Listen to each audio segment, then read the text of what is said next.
y espero hoy, con la gracia del Señor, terminar lo que es el capítulo 3. Se han dado cuenta que domingo a domingo hemos tratado un mensaje y lo hemos resumido en 3 puntos y hemos tratado por lo menos en su totalidad cada capítulo. ¿Cuántos capítulos tiene este libro? 4.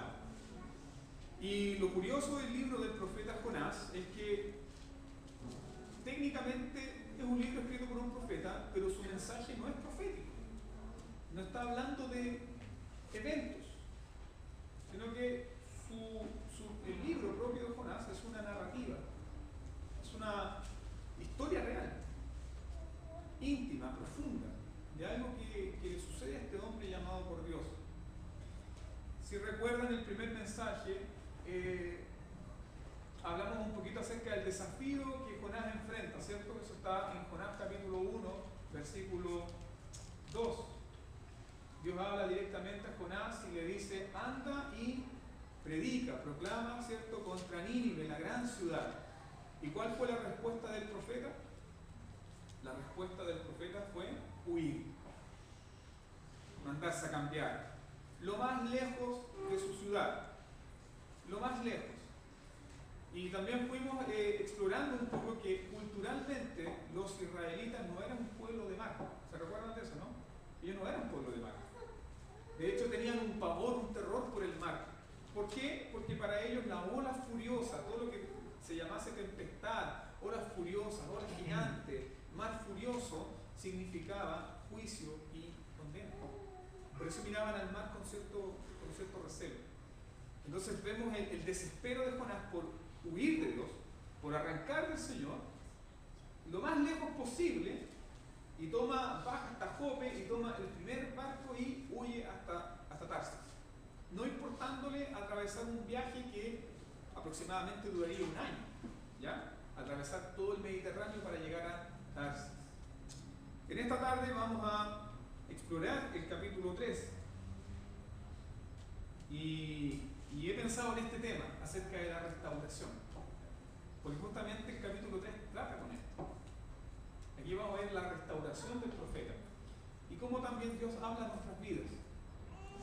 Si hay algo que brilla profundamente y nos impacta de manera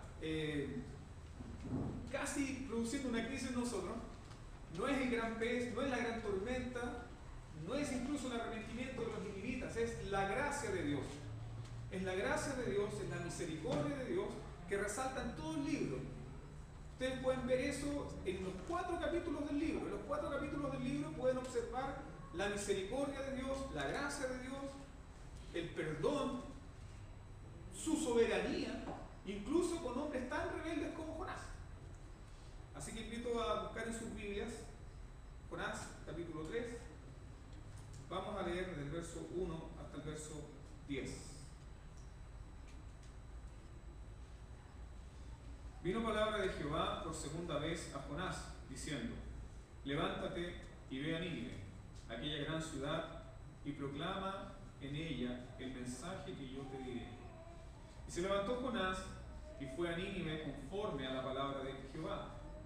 Y era Nínive ciudad grande en extremo, de 3 días de camino. Y comenzó Jonás a entrar por la ciudad camino de un día, y predicaba diciendo: de aquí a 40 días Nínive será destruida. Y los hombres de Nínive creyeron a Dios y proclamaron ayuno, y se vistieron de cilicio, desde el mayor hasta el menor de ellos. Y llegó la noticia hasta el rey de Nínive, y se levantó de su silla y se despojó de su vestido, y se cubrió de cilicio y se sentó sobre su ceniza.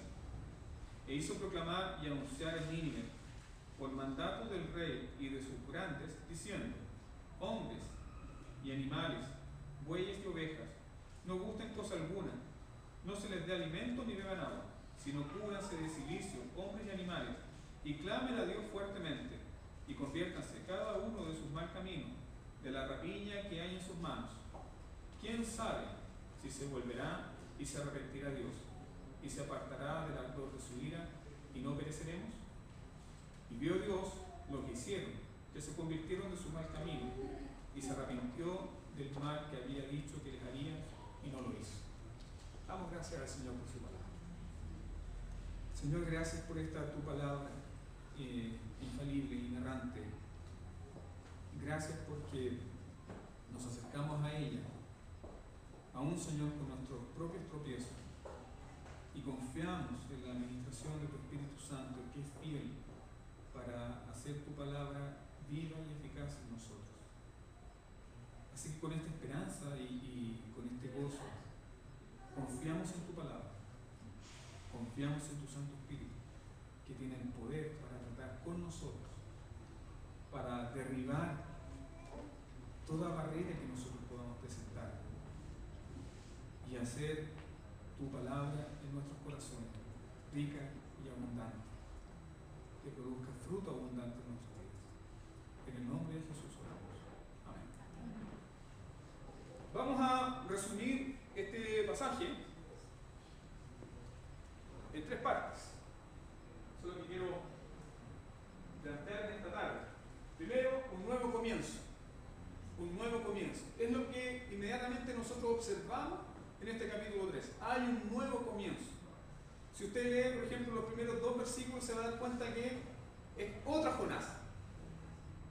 Es como que si estuviese otro Jonás. Es como que lo que ha sucedido en la tormenta, lo que ha sucedido en el pez, quedó atrás. De hecho, ni se menciona. ¿Se da cuenta de eso, no? No se menciona. Es como que hay un borrón y cuenta nueva. Así que el mismo texto nos habla a nosotros de que hay un nuevo comienzo, que está empezando Dios de nuevo juntamente con Jonás. Lo que quiero que también observemos es que hay un llamado nuevamente y finalmente termina en el avivamiento. Hay un avivamiento. Dios produce avivamiento. Dios aviva a los muertos. Dios trae nueva vida a los que están muertos en delito y en pecado. Aun cuando los que están muertos en delito y en pecado no claman por Dios. Dios viene y interviene en las situaciones más dramáticas. Así que estas 3 cosas las podemos observar de este capítulo 3. ¿Ya? Un nuevo comienzo. Segundo, el llamado. Y tercero, el avivamiento. Un nuevo comienzo. Vaya conmigo por favor a su Biblia y nos vamos a detener en los primeros 3 versículos del capítulo 3. La palabra del Señor vino por segunda vez a Jonás. Anda, ve a la gran ciudad de Nínive y proclámale el mensaje que te voy a dar. Jonás se fue hacia Nínive conforme al mandato del Señor. Ahora bien, Nínive era una ciudad grande y de mucha importancia. Jonás se fue internando en la ciudad y la recorrió todo en un día, mientras proclamaba: dentro de 40 días, Nínive será destruida. Usted puede observar que aquí, en la introducción del capítulo 3, ¿qué no hay? ¿Qué no hay en los primeros 2 capítulos de parte de Dios para Jonás? ¿Qué no hay? ¿Qué no existe? No existe reproche alguno. Eso ya nosotros nos hace pensar. No existe reproche. No existe reprensión. No existe juicio. No existe condena. No existe de parte de Dios diciéndole a Jonás: mira Jonás, esta es otra oportunidad para ti, pero cuidadito. No existe letra chica. Como tú y como yo solemos tratar a las personas. A nosotros nos gusta a veces dar segundas oportunidades, pero damos segundas oportunidades con hacer un contrato. Y con letra chica más encima. Con un contrato de este volado y con letra chica. O sea, cuidadito. Aquí encontramos un hombre que nuevamente está siendo llamado por Dios. Y Dios no lo está reprendiendo, ni reprochándolo, ni sacándole su pasado. ¿Se da cuenta de eso? Así que este capítulo golpea fuertemente a nuestras vidas. Golpea nuestro corazón, haciéndonos entender que Dios es un Dios de gracia. Gracia asombrosa. Gracia que tú y yo nunca vamos a aprender de memoria. Gracia que tú y yo nunca nos vamos a graduar. Gracia que tú y yo nunca vamos a comprender a cabalidad. Dios no se está acordando de lo que ha hecho Jonás. Es como que si Dios se acerca a Jonás y le dice: ya, vamos a empezar de nuevo. ¿Han escuchado este dicho? Todo el mundo merece una segunda oportunidad. Está en la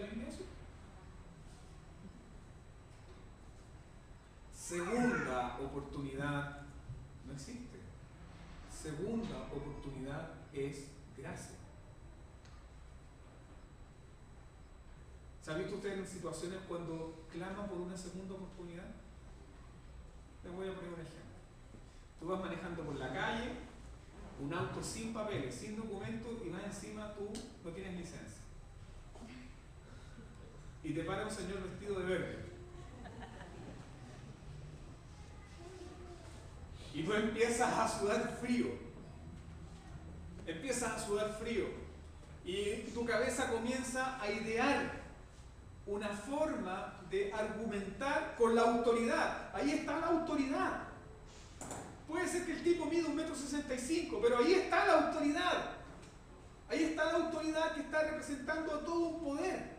Y la autoridad te está deteniendo. Y te dice tiernamente, documento. Y tú sacas tus papeles y dices, bueno, lo que pasa es que yo voy al taller y estoy un poco atrasado. Y tratas de argumentar algo. Y ese hombre te mira con ceño fruncido diciendo, ¿este me estará tomando el pelo? Entonces quieres argumentar. La persona que está infringiendo la ley, ¿qué merece? Que todo el peso de la ley ¡pah!, lo aplaste. Eso significa, técnicamente, que primero se vaya preso por manejar sin licencia. Que segundo, le quiten el auto, porque el auto no tiene ningún papel al día. Y tercero, enfrentarse a un juzgado, ¿cierto?, de policía local y pagar. En esa circunstancia, su corazón está clamando ¿por qué? Por una segunda oportunidad. Yo estoy seguro que usted le diría a ese señor rebelde, por favor, si no lo hago nunca más. ¿Cómo se siente cuando te dan esa segunda oportunidad? Hay un alivio, ¿no? Es como que te hubiese sacado un tremendo peso de encima. ¿Y cómo te vas a tu casa después de esa experiencia? Primero meditando lo tonto que soy por salir en esa circunstancia de la calle, pero también pensando en, ¿merecía una segunda oportunidad? No la merezco. No merecemos segundas oportunidades. Tú no mereces una segunda oportunidad. No hay nada en ti que garantice, de hecho, una segunda oportunidad. Cuando tratamos con Dios, tú no le puedes decir al Señor, mira Señor, dame una segunda oportunidad y en esta segunda vez yo te voy a demostrar que lo merezco. No, no puedes hacer eso. Nadie merece el perdón. Nadie merece la misericordia. Porque no tenemos cómo ganarlo. No tenemos cómo demostrar que somos confiables. Estamos viviendo en este país una crisis de confianza. Las instituciones están en crisis porque no pueden demostrar credibilidad. ¿Qué hacemos? ¿Agarramos a piedrazos a las autoridades? ¿Qué necesita este país? Necesita una vez más un remesón del poder renovador del Evangelio que llegue a todas las esferas, no solamente la iglesia, lo político, la economía, que hombres y mujeres sean afectados por el poder del Evangelio, que comprendan su pecaminosidad y que comprendan también cuál es la respuesta a su pecaminosidad. No más leyes, el poder restaurador del Evangelio. Así que encontramos a Jonás en esta segunda oportunidad. ¿Dios da segundas oportunidades? Responde, mi hermano, porque me voy a quedar dormido. Parece que llegamos todos, no sé, se tomaron algo. ¿Dios da segundas oportunidades? Sí, Dios da segundas oportunidades, ¿cierto? A eso le llamamos gracia. Pero ni siquiera una segunda oportunidad porque es gracia. Dios me está diciendo, mira, te doy gracia, pero pórtate bien. No, es gracia, no la merecemos. En la Biblia nosotros encontramos que Dios sí da segundas oportunidades. Por ejemplo, Pedro lo niega, ¿cuántas veces? 3 veces. Y cuando el Señor resucita, da un mensaje específico para Pedro a través de las mujeres. Le dice a las mujeres: vayan y díganle a mis discípulos que he resucitado, en especial a Pedro. ¿Por qué? Porque Pedro necesitaba una palabra de restauración. Pedro necesitaba una palabra de restauración especial. Así que sí, Dios da segundas oportunidades. En la vida cristiana podemos tener segundas oportunidades, pero no necesariamente es así. Ojo. No estamos llamados a abusar de la gracia.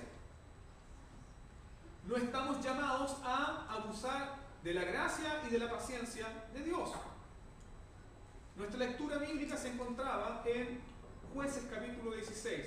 Y allí hay un pasaje que me pone a mí los pies de gallina. Me hace temblar ese pasaje. ¿Recuerdan lo que sucede ahí? Sansón se enamora de una filistea. Y por enamorarse de una filistea, al pavo le cortaron el pelo y le sacaron los ojos. Así que tengan cuidado con la filistea. Pero ¿qué pasa con él? ¿Qué pasa con el corazón de Sansón? ¿Qué pasa con el corazón de Sansón? Él constantemente está en esta tensión de obedecer a Dios y de salirse siempre con la suya. ¿Se dan cuenta cuando le cortan el pelo y Dalila le dice: Sansón, Sansón, los filisteos contra ti? ¿Cuál es la respuesta de él? ¿Cómo él responde? Esta vez me escaparé como las otras oportunidades. ¿Qué Sansón no sabía? No sabía que Dios lo había abandonado. Así que hago esta pregunta para ustedes y para que reflexionen esto. ¿Dios tiene la necesidad de darte una segunda oportunidad? No. No. En su soberanía puede elegir no salvarte de una situación en la cual tú mismo decidiste involucrarte y hacerte experimentar, ¿qué cosa? Las consecuencias de tu pecado. Díganme ustedes, ¿tenía algún deber el Señor de librar de la tempestad a Jonás? Él perfectamente podía haber hecho que Jonás se ahogara en lo profundo del mar. Él perfectamente podía haber hecho que Jonás desapareciera ahí en la inmensidad del océano. Sin embargo, Dios elige tener gracia con él y misericordia. Y es tan grande la gracia que Dios tiene para con Jonás que lo restaura. No solamente lo restaura como profeta, sino que también lo restaura en su oficio profético. ¿Cómo lo sabemos? Vaya por favor al versículo 1 del capítulo 3. Vino palabra de Jehová, que dice el texto, por segunda vez a Jonás. Qué hermoso esto. La segunda vez. Esto no es solamente en la Biblia, no lo encontramos en la vida de Jonás, también lo encontramos en la vida de Moisés. ¿Cuántas veces Dios habló con Moisés?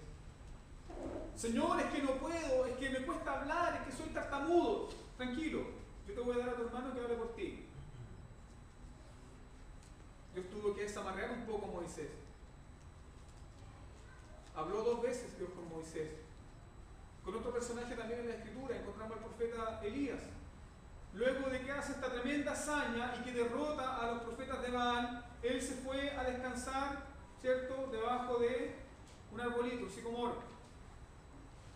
Y ahí estaba todo triste y le decía al Señor: Señor, quítame la vida. Dios tuvo que hablar con él una vez más. Pero también la misma Biblia nos enseña que a veces hay oportunidades donde Dios no trata con las personas y simplemente aplica ¿qué cosa? Juicio. ¿Hubo segunda oportunidad para Ananías y Zafira? No. A ellos se les ocurre hacer la gracia de diezmar o entregar una ofrenda corrupta, y en ese mismo día, cuando se les ocurrió la idea, grace and peace. Nadab y Abiú, los hijos de Aarón, que presentaron un sacrificio, que presentaron una ofrenda que Dios no les mandó, ¿tuvieron segunda oportunidad? No. No hubo segunda oportunidad. Usted debe pensar en esto, hermano. Debemos temer a Dios. Debemos temer a Dios. Debemos temerle, no por el juicio. Debemos temerle por su santidad. Tener un temor reverente de quién es Dios. No puedes negociar con Él. No puedes ofrecerle nada. Simplemente aceptar su misericordia, su amor, temerle y servirle. El Salmo 130 dice: oh Señor, si miraras nuestros pecados, ¿quién podría estar en pie delante de ti? ¿Cuál es la respuesta? Pero en ti hay perdón para que seas temido. ¿Va comprendiendo?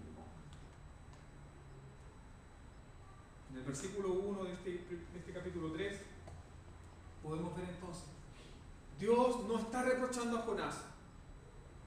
Le está diciendo a Jonás: vamos a empezar de nuevo.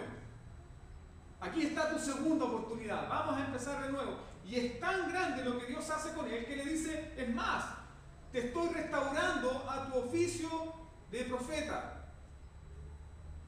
¿Se da cuenta? Una vez que Jonás sale del vientre del pez, todo es nuevo. Todo es nuevo. Y Jonás ahora está disfrutando de la gracia de Dios. Jonás ahora está disfrutando de la misericordia de Dios.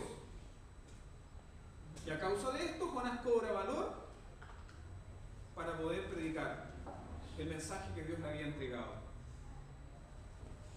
Una de las formas en que Dios usa para restaurar a Jonás a su oficio profético es decirle lo siguiente.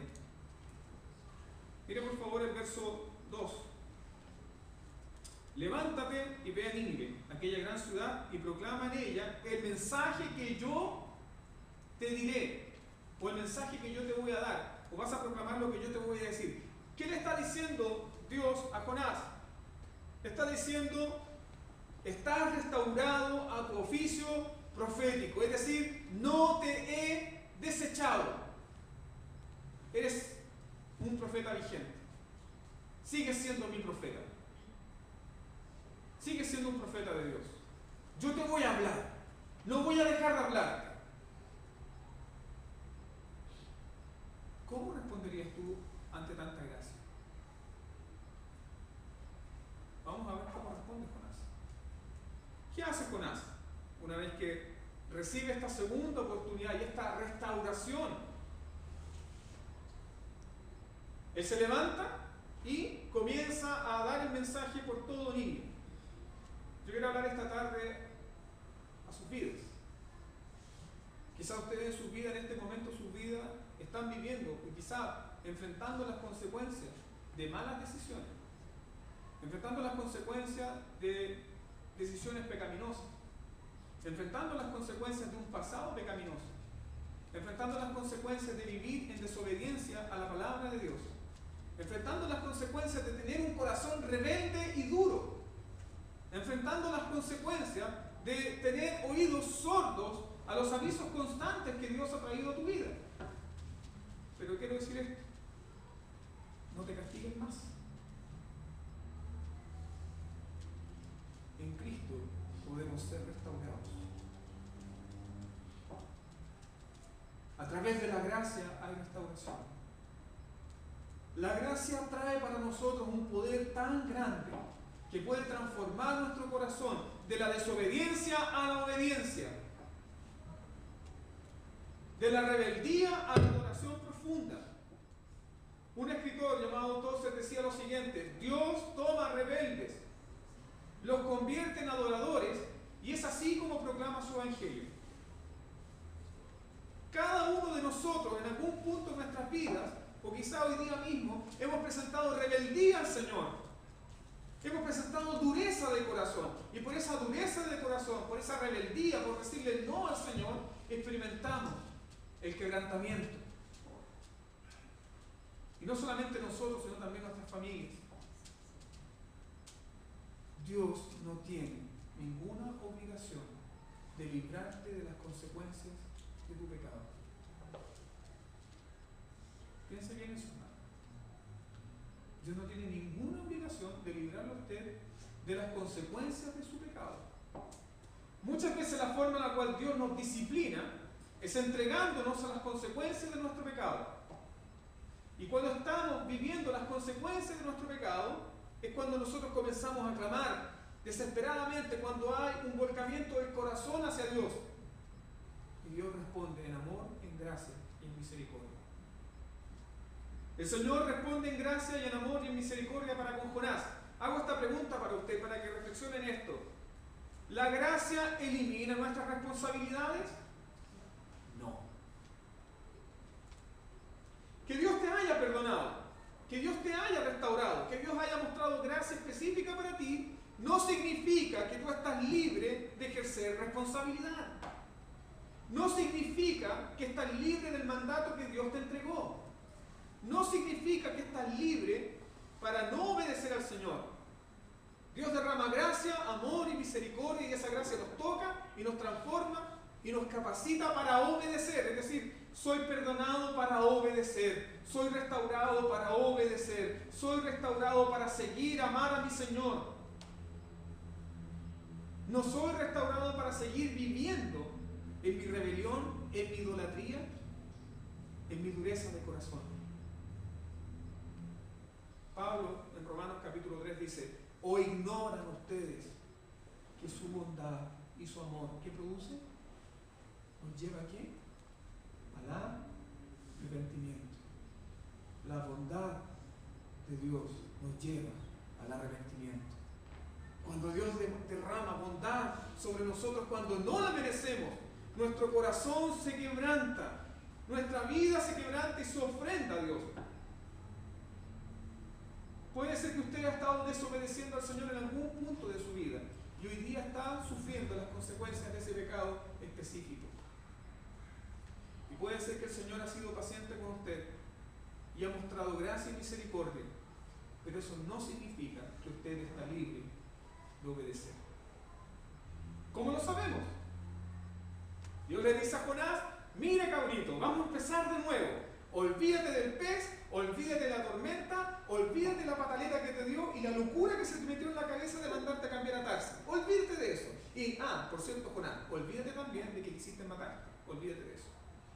Yo te perdono todo.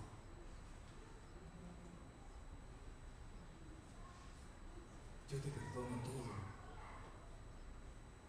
¿Se recuerdan que la semana pasada hablábamos que cuántos días Jonás estuvo en el pez?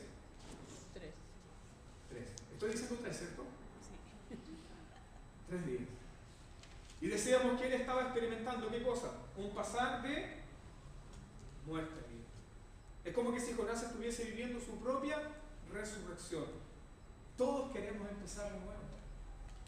La Biblia nos muestra eso. Pero este empezar de nuevo para Jonás no significa que el mandato, la tarea, la misión que Dios le había entregado a Jonás se ha terminado. No. Si Dios te prometió algo, si Dios habló a tu corazón y tú en algún punto de tu vida te detuviste, le dijiste no al Señor y hoy en día estás siendo restaurado, eso no significa que Dios ha terminado contigo. Debes obedecer. Debes rendirte. Debes obedecer al Señor. La gracia de Dios no nos exime de obedecer a Dios. Más, una muestra de que hemos sido alcanzados por la gracia de Dios es nuestra obediencia. Tito capítulo 2, verso 12 dice que la gracia opera en nosotros de manera eficaz. Es una gracia eficaz. ¿De qué forma opera eficazmente esa gracia en nosotros? Haciéndonos renunciar a nuestros deseos. Entonces tú puedes examinar tu vida. Si la gracia está siendo eficaz en ti, es porque te está haciendo renunciar a ti mismo para perseguir al Señor. Esto lo vemos en Jonás. Ya, Jonás, saliste del pez, no voy a tomar en cuenta tus pecados, es más, voy a sepultar todos tus pecados en el fondo del mar. Voy a deshacer todos tus pecados como una nube. Voy a olvidarme de tu rebelión. Voy a olvidarme, Jonás, que un día me dijiste no. Voy a olvidar eso. Y vamos a empezar de nuevo. práctica lo hace el Señor. Habla y le dice, anda Jonás ahora a Nínive. ¿Y cómo le presenta a Nínive? La gran ciudad. Esa palabra gran en hebreo es gadol. Quiere decir algo extremadamente grande, extremadamente imponente. La gran ciudad imponente de Nínive, que tenía casi 120 torres. Ciudad imponente, donde se aplicaba la crueldad día y noche. Un pueblo terrible, un pueblo de asesinos, un pueblo sin misericordia, un pueblo cruel. Y Dios restaura a su siervo diciéndole, vaya, termine lo que yo le dije que debe hacer. ¿Se da cuenta de esto? Dios te da un mandato, te da una orden y pone en ti un llamado. Tú debes obedecer. ¿Por qué? Porque las causas de nuestra desobediencia son más grandes. Yo quiero que piensen en esto y teman al Señor. Dios es un Dios de segunda oportunidad en sí, maravilloso. Pero cuando nosotros, en nuestra rebeldía, no nos rendimos al Señor, Él evita nuestra condena y nuestra perdición aplicando juicio. ¿Se dieron cuenta que cuando cae el juicio sobre sobre Sansón, el texto dice, y él no sabía que el Señor lo había abandonado? ¿Y dónde termina Sansón? Sansón termina sin ojos, le habían arrancado su pelo y termina como un títere, como un payaso para los enemigos de Dios. Sin embargo, el texto no termina ahí, el texto dice, y comenzó a crecer.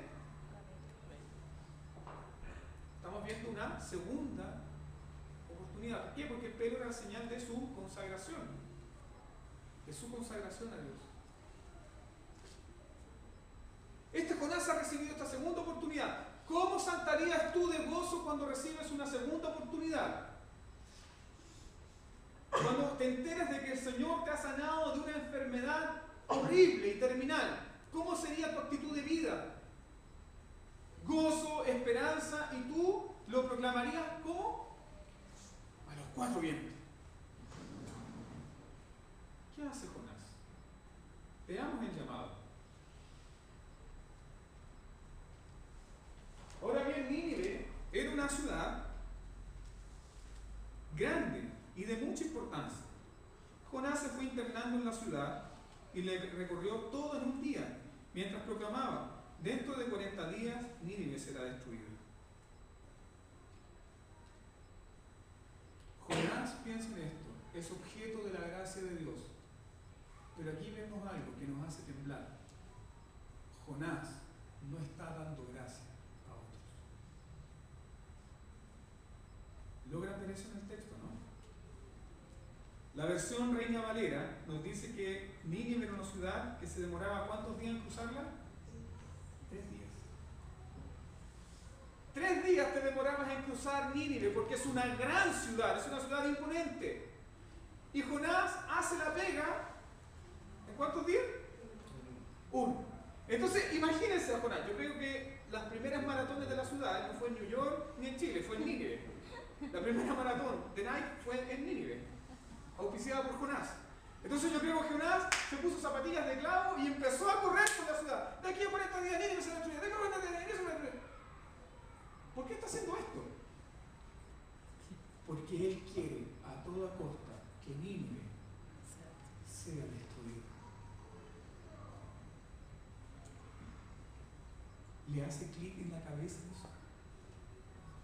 Una cosa es que tú seas objeto de la gracia de Dios y otra cosa muy distinta es que tú apliques gracia y misericordia para otros.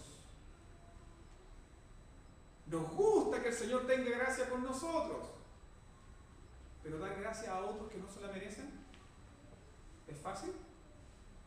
Nos cuesta.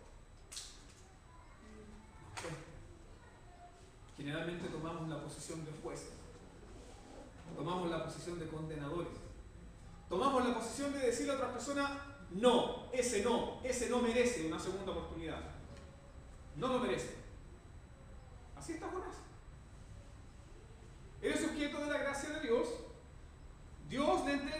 mensaje para Nínive y él, yo no sé cómo lo hizo, pero en un día recorrió toda la ciudad.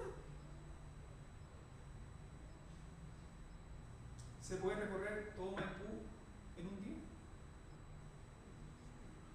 Entregando un mensaje. ¿Se puede?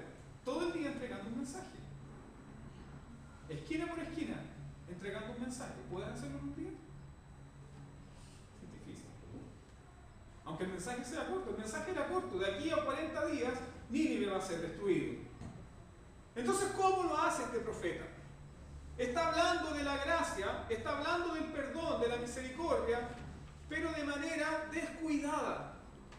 Ojalá que pocas personas se enteren. Ojalá que pocas personas comprendan que Dios va a perdonar. Ojalá que pocos se enteren de esto. ¿Para qué? Para que sea destruida. Esto habla fuertemente a mi vida y a tu vida. A veces nos familiarizamos tanto con la gracia y con la misericordia que hablamos de ella de manera técnica, pero no la aplicamos a otras personas. Yo he visto este mal en muchos cristianos. Dios les perdona grandes pecados. Dios transforma sus vidas. Dios restaura sus vidas. Y de alguna u otra manera, cuando sus vidas comienzan a ir bien, ellos toman un sitial de jueces morales para con otras personas. ¿Han conocido eso? ¿Qué pasa ahí? No están disfrutando la gracia. No la están comprendiendo. Hay algo que no funciona en ese corazón. No merecemos que Dios nos perdone. No merecemos que Dios tenga misericordia de nosotros. Porque somos sus enemigos. Y a causa del sacrificio de Cristo, fuimos reconciliados con Él. Y ahora somos sus amigos, sus hermanos. La gracia debe impactar cada aspecto de nuestra vida. De lo más sencillo hasta lo más grande. Jonás elige entregar un mensaje de manera descuidada. Se da cuenta que Dios le está enseñando a Jonás a tener gracia. Dios le está enseñando a Jonás qué es lo que es la gracia, teniendo gracia y misericordia con él. ¿Saben por qué? Porque un profeta no solamente debía entregar un mensaje, el profeta se transformaba en el mensaje. Ese es un principio que nosotros lo vemos en el Antiguo Testamento. Hay un principio en el Antiguo Testamento que el profeta no solamente entrega un mensaje, él se convierte en el mensaje. ¿Recuerda la historia de Oseas? Dios le dice a Oseas: mira, Oseas, yo sé que tú eres un hombre íntegro, intachable, tienes buen testimonio. Yo sé, Oseas, que tú no eres un mujeriego. Yo sé, Oseas, que tú eres el chico de la población más correcto, pero, Oseas, yo quiero que tú te cases con una prostituta.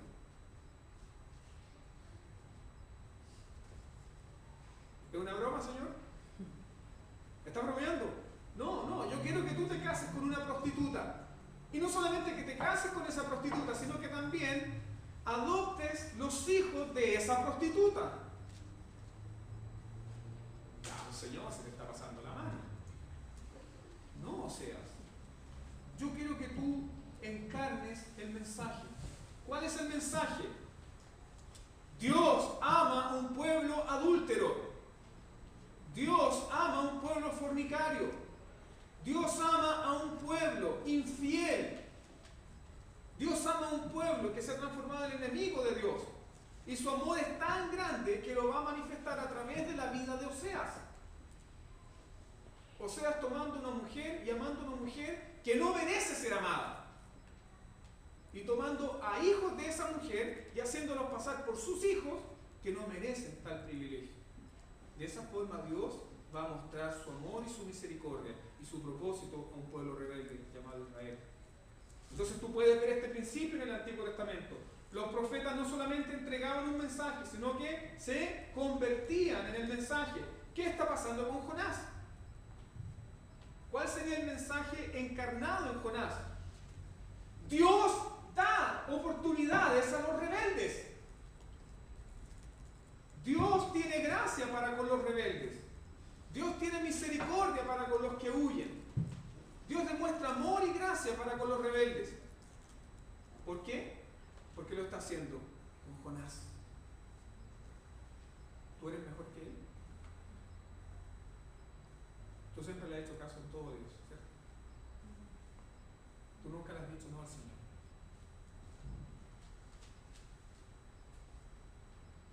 Hay algo que me llama profundamente la atención aquí.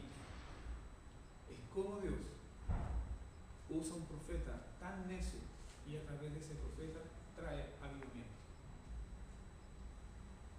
Cuando Dios quiere avivar un pueblo, cuando Dios quiere salvar a un pueblo, cuando Dios quiere transformar a un pueblo, no hay hombre, estado, sociedad, cultura que se lo oponga y que diga, no Señor, no quiero. La gracia de Dios es invencible. El amor y la misericordia de Dios no tienen límite. ¿Cómo hubiese sido la actitud de Jonás al salir del pez? Recuerden que dentro del pez él declaró algo, Jonás capítulo 2, verso 9. La salvación es del Señor. ¿Cómo debiese haber salido de ese pez Jonás para pregonar a Nínive? Traigo un mensaje, arrepiéntanse. Así como Dios me perdonó a mí, también los puede perdonar a ustedes. Pero no es eso lo que hace Jonás. Aún hay dureza en su corazón. Aún existe esta dureza. Para él aún la gracia sigue siendo algo teórico y no experimental. Como muchos de nosotros. Muchas veces nosotros actuamos como este Jonás. Actuamos de esa manera. Creemos que Dios debe perdonarnos todo, pero cuando encontramos a otra persona que está fallando en algún punto, nosotros inmediatamente, ¿qué aplicamos? Y le damos con el mazo. Y te lo digo yo. Ese no es un corazón que está disfrutando de la gracia. Ese no es un corazón que está sumergido en la gracia. Ese no es un corazón que está consciente de su pecaminosidad, que está consciente de su debilidad. ¿Recuerdan la parábola de Jesús sobre los 10 talentos? El hombre que debía 10.000 talentos y le fue perdonada la deuda. Y ese hombre no fue capaz de perdonar a aquel que le debía solamente 10. ¿Cuánto se te ha perdonado a ti? Una deuda que tú podías pagar. Una deuda impagable. Algo que tú nunca podías pagar. Nunca. ¿Cómo debías ser tu actitud para con los que te fallan? Para los que no hacen las cosas como tú quieres. ¿Cómo debías ser tu actitud?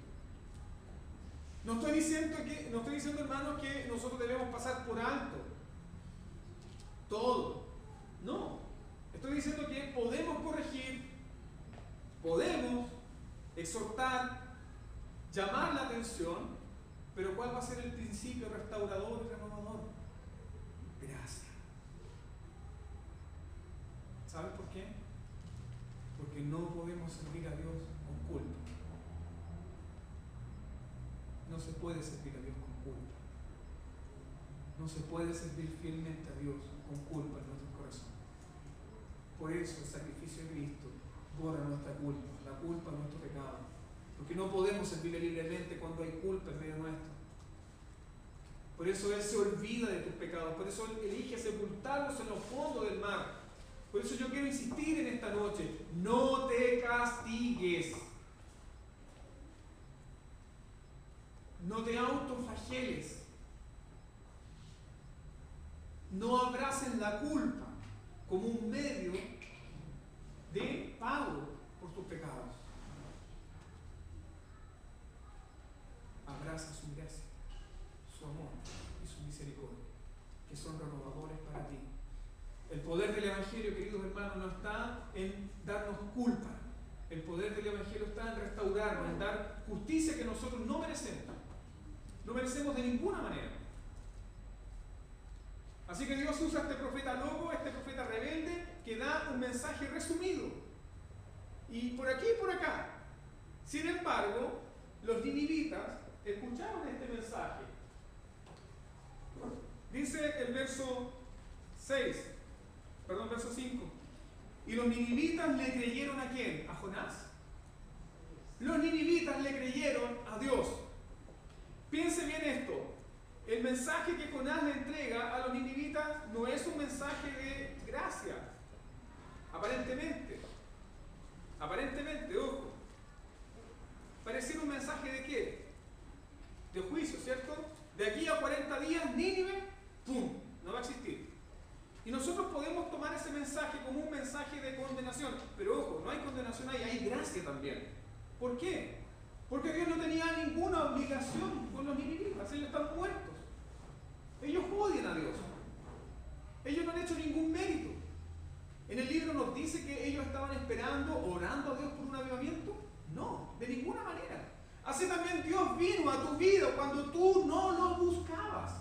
Dios vino a tu vida cuando tú no estabas buscando. Dios vino a tu vida cuando tú no lo estabas deseando. Dios vino a tu vida cuando tú no estabas haciendo nada para merecer su amor y su misericordia. Así que en este mensaje de juicio y condenación también hay gracia. Yo quiero que memorice esto. El Evangelio es una buena noticia, pero también es una mala noticia. ¿Por qué? Porque te dice que tú eres rebelde, que eres un enemigo de Dios, y que si no te arrepientes, juicio, ira y condena hay sobre tu vida. Jonás entrega de manera muy descuidada este mensaje. Y yo creo que la gente de las calles debe haber comentado esto. Oye, hay un loco gritando en la esquina que está diciendo que de aquí a 40 días Nínive se va a destruir. Llegó al oído de la población de Nínive y llegó al oído del rey este mensaje. ¿Y qué hizo el rey? No, nos vamos a arrepentir todos. ¿Por qué? Históricamente Nínive era conocida como una ciudad de sangre. Cuando ellos capturaban a sus enemigos de otros pueblos, lo primero que hacían era cortarles las orejas. Muchas veces les cortaban las orejas, muchas veces les cortaban las narices, muchas veces les arrancaban los labios. A otros los empalaban vivos y los desollaban vivos y hacían caminos de personas desolladas antes de entrar a la ciudad.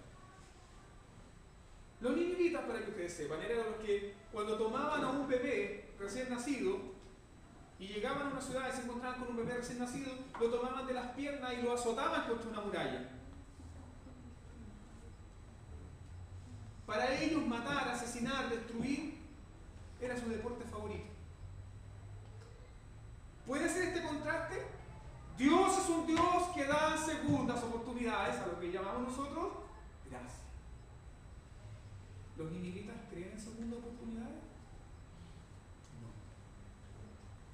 Cuando ellos llegaban a tomar una ciudad, a subyugar una ciudad, no había misericordia, no había gracia, no había segunda oportunidad. Entonces, cuando ellos reciben este mensaje y se les dice que van a tener 40 días para arrepentirse, ellos no esperaron el día 40 para arrepentirse. ¿Se da cuenta? Desde el día 1 ellos empezaron a clamar, clamar, clamar y arrepentirse de sus pecados.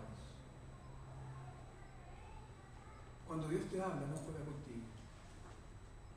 Cuando Dios te habla por medio de su palabra y te dice arrepiéntete, no está jugando contigo. Mientras hoy escuchas su voz, no endurezca su corazón. No endurezca su corazón. No diga esta vez me voy a escapar como la otra. No diga no, si después me arrepiento, el Señor tiene misericordia. No. No juegue con Dios. No juegue con Él. Mientras se dice hoy, vuélvase. Hoy arrepiéntase. Hoy abandone su rebeldía. Hoy entrégate al Señor. Hoy desecha tu rebelión y abraza su gracia y su misericordia por ti. Dios trajo avivamiento a un pueblo muerto. Dios trajo gran avivamiento a un pueblo que estaba muerto en delitos y en pecado. Dios trajo este avivamiento a un pueblo que ni siquiera estaba clamando. ¿Puede comprender eso? ¿Los avivamientos dependen de la astucia del hombre? ¿Depende de alguna estratagema del hombre? ¿Depende de alguna estrategia del hombre? Cuando Dios quiere obrar, cuando Él viene en gracia y en amor y en misericordia, viene hasta los más perdidos, viene hasta los más rebeldes, viene hasta los más duros de corazón. Y ahí ejercita gracia, amor, misericordia. Yo quiero desafiarle a ustedes a que comiencen a orar por un avivamiento. Amén. ¿Sabe por qué? No solamente porque como iglesia local lo necesitamos, sino como país lo necesitamos. Tú puedes ver cómo va de mal en peor este país. ¿Cuál es la respuesta? ¿Un acuerdo político? ¿Cuál es la respuesta? La respuesta es que Dios intervenga en medio nuestro. La respuesta es que la nación sea volcada a Dios. Hubo un avivamiento en este país hace 100 años atrás. ¿Sabe lo que trajo ese avivamiento? Trajo movilidad social. Siempre cuando hay un gran mover de Dios, en cualquier punto de este mundo, siempre hay movilidad social. El Evangelio siempre trae mejora social. El Evangelio siempre trae movilidad social. Es decir, personas que antes eran viles delincuentes, pobres, drogadictos, o personas que vivían sin ningún destino, sin ningún propósito en la vida, cuando viene el Evangelio a sus vidas hay una transformación moral. Y esa transformación moral hace bien al país. ¿Por qué razón? Porque la iglesia es la sal de la tierra. Pero si la sal comienza a desvanecerse, si comienza a perder el gusto, la corrupción crece. Entonces sí necesitamos un avivamiento. Sí necesitamos ser restaurados. Y nosotros los cristianos, quienes creemos en las doctrinas de la gracia, sí también necesitamos ser avivados en las doctrinas de la gracia. No una gracia teórica, sino también experimental. Piensen esto, Jonás es objeto de la gracia, pero él no está hablando con gracia. Ponga esto en su mente, él está esquina por esquina diciendo, aquí, aparta mí, aquí no se ha destruido, chao. El que escuchó, escuchó. Es como tú vas por la calle diciendo, Jesús te ama y tiene un plan maravilloso para ti, acéptalo, chao. Si entendiste, entendiste. Si no entendiste, no es mi problema. Yo ya cumplí.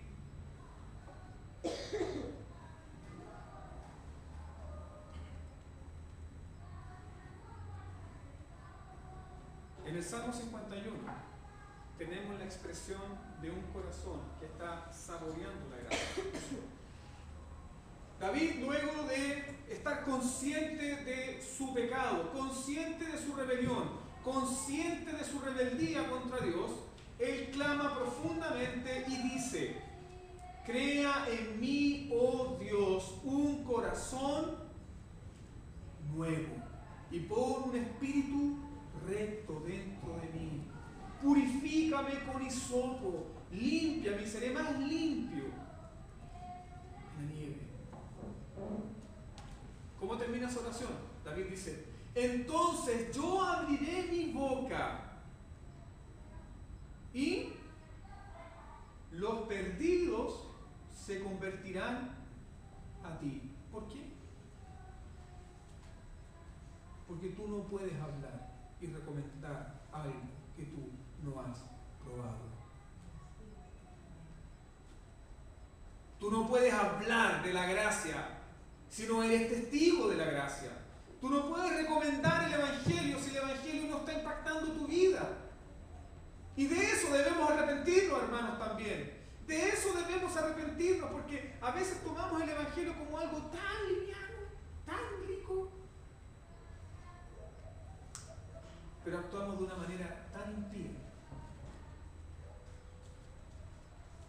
Cuando estamos conscientes de la belleza del Evangelio, también estamos conscientes de lo horrible de nuestro pecado y de lo horrible de nuestras rebeliones. Entonces, cuando hablamos con convicción profunda. Cuando hablamos desde el corazón. Cuando hablamos de algo que ha impactado mi vida. Por eso David dice, entonces abriré mi boca y los impíos se convertirán a ti. ¿Cómo va a abrir la boca David? Va a decir, sí, yo fui un rebelde. Sí, yo pequé contra Dios. Yo me rebelé, elegí rebelarme contra Dios conscientemente, pero saben, Dios tuvo misericordia de mí y transformó mi vida y me cambió. Jonás es objeto de gracia, pero aquí vemos que él no está entregando gracia. Él simplemente está cumpliendo lo que tiene que hacer. Y si alguien se salva, se salva. ¿Cómo podemos ver esto? Cuando él terminó de predicar, en un día, una ciudad que tú tenías que recorrer en 3 días, ¿sabe lo que hizo? Él salió de la ciudad, se subió a una colina y empezó a mirar la ciudad y empezó a comer cabrito.